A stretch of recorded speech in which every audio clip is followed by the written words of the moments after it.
Chapter 9, Mishnah 1. The rabbis prohibited carrying between a house and a courtyard without an Erev because it resembles carrying from a private domain to a public domain.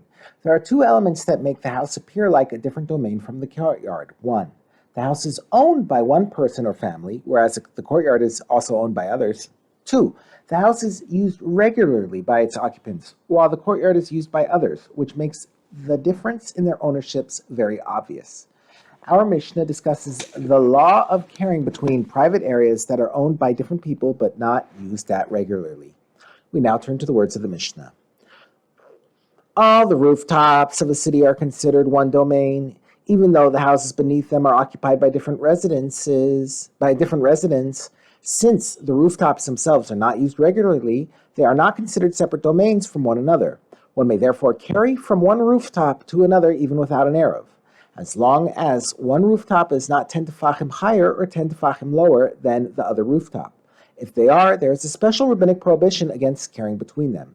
These are the words of Rebbe Meir.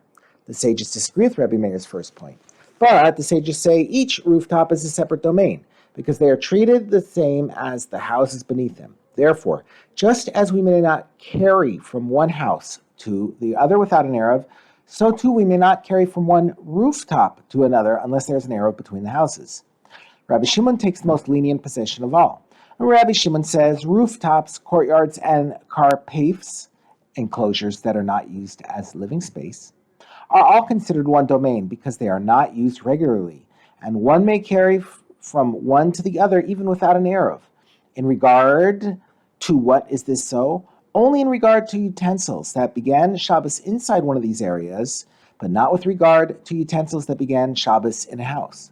That is, if a utensil was on the roof or in the courtyard when Shabbos began, it may be carried to any of these other outdoor enclosures. However, if it began Shabbos in a house and was then taken out to one of these outdoor enclosures, even in a permitted way, one may not carry that item to another outdoor enclosure unless there's an Erev between the house and this second enclosure.